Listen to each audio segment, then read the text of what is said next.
Hello everyone.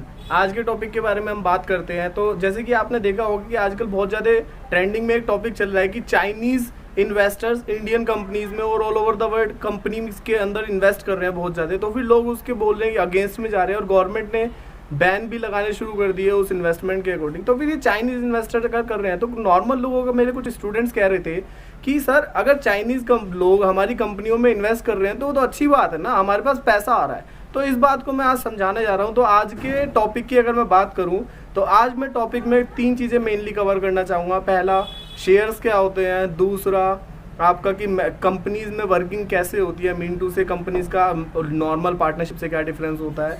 और तीसरा, ये चाइनीज़ इन्वेस्टमेंट कर रहे हैं वो क्यों रोक लगा रहे हैं और उसका क्या स्टेप लिया गया आगे। तो चलो शुरू करते हैं हम इसी टॉपिक को आगे। अब देखो, पार्टनरशिप होती है, एक प्रोप्राइटरशिप होती है, उसके अंदर मालिक ही बिजनेस के अंदर पैसा लगाता है और मालिक ही जो है काम करता है सारा का सारा। पर कंपनी के केस में अलग होता है। कंपनी के केस के अंदर क्या होता है, हमारा मैनेजमेंट अलग होता है और ऑनरशिप अलग होती है। जैसे फॉर एग्जांपल हमारा रिलायंस की बात करूं तो मुकेश अंबानी, अनिल अंबानी ये कंपनी के मैनेजमेंट में आएंगे, उन्हें कंपनी के मालिक नहीं कहेंगे। कंपनी के मालिक कौन होते हैं? कंपनी के मालिक इक्विटी शेयर होल्डर होते हैं। तो कंपनी की चलता कैसे काम, किसी भी बिजनेस को करने के लिए ना सबसे ज़्यादा इंपॉर्टेंट क्या चीज़ होती है? पैसा। और कंपनी के केस में पैसा कौन लगाती है? आम पब्लिक लगाती है। फॉर एग्जांपल अब रिलायंस वालों को जियो शुरू करना है तो वो अपनी जेब से पैसा नहीं लगाने के। उन्होंने क्या, सपोज उन्हें जो है 20 लाख रुपए की जरूरत है, कम बता रहा हूँ थोड़ा तो आप समझाने के लिए। सपोज एक जियो लॉन्च करने के लिए रिलायंस वालों को 20 लाख रुपए की जरूरत है, तो वो पब्लिक को कहेगी कि भाई पब्लिक हमारे शेयर्स में, हमारी कंपनी में पैसा लगाओ 20 लाख रुपए। तो वो 20 लाख रुपए अब एक आदमी से तो मांगेगी नहीं, तो वो क्या करेगी, उसके छोटे छोटे टुकड़े कर देगी। तो क्या कर दिया उसने, 2 लाख टुकड़े कर दिए और एक टुकड़े का रेट क्या रख दिया, 10 रुपए फॉर एग्जाम्पल। तो ये जो 2 लाख टुकड़े करे ना, इसे ही क्या बोल देंगे हम, शेयर्स।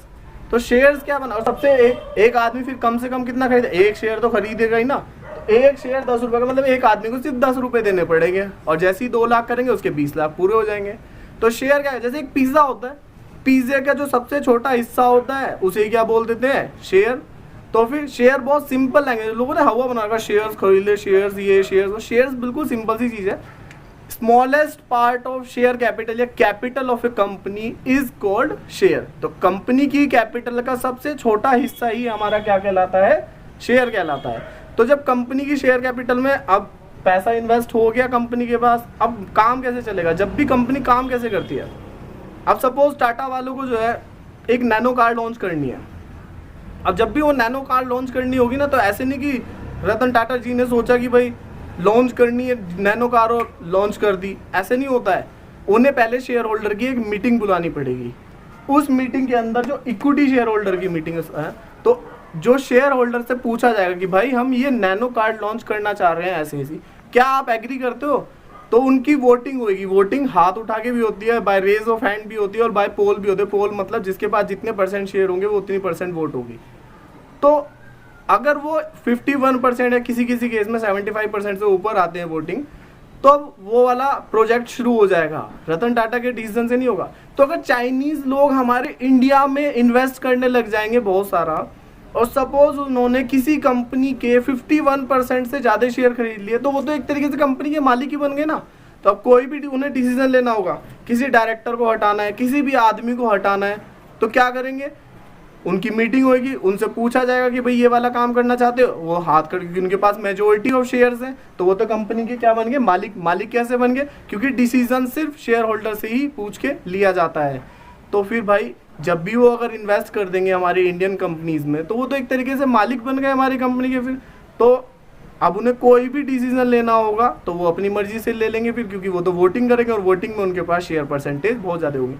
51% तो बहुत बड़ी बात बोल दी। सपोज करो मेरे पास 10,000 टोटल कंपनी के शेयर हैं और अगर 25% भी किसी कंपनी के एक आदमी ने ले लिए, तो यार बचे मतलब उन्हें 75% में तो सिर्फ उसे 26% और अप्रूवल चाहिए, तो फिर तो वो डिसीजन उसके फेवर में हो जाएगा। तो फिर बहुत बड़ी अमाउंट होती है। फिर जो है ना, इस चीज़ों पर बहुत ज़्यादा ध्यान रखना पड़ता है। तो गवर्नमेंट ने अब वैसे बैन लगा दिया है कि कोई भी बाहर के देश का आदमी या फिर स्पेशली चाइनीज़ कंपनीज या फिर चाइनीज़ इन्वेस्टर्स अगर इंडियन कंपनीज में एक बड़ी अमाउंट में जो है पैसा इन्वेस्ट करते हैं, तो पहले अप्रूवल लेना पड़ेगा। तो समझ में आ गया। अब आप कभी अगर जैसे फॉर अब थोड़ी हंसी की बात करते हैं, अब अगर आप जैसे कभी किसी रिलायंस के अगर आपने शेयर खरीदे हैं इक्विटी शेयर स्पेशली, तो आप कह सकते हो कि मैं रिलायंस कंपनी का मालिक हूँ। तो आप कह सकते हो कि भाई मुकेश अंबानी और अनिल अंबानी मालिक नहीं है कंपनी के, मैं मालिक हूँ कंपनी का, क्योंकि शेयर होल्डर ही स्पेशली अल्टीमेटली ऑनर होते हैं कंपनी के, इक्विटी शेयर होल्डर। तो चलो आप आज का टॉपिक यहीं पे ख़त्म करते हैं, और मेरा चैनल सब्सक्राइब करो ऐसी इंटरेस्टिंग बातें जानने के लिए। Okay bye.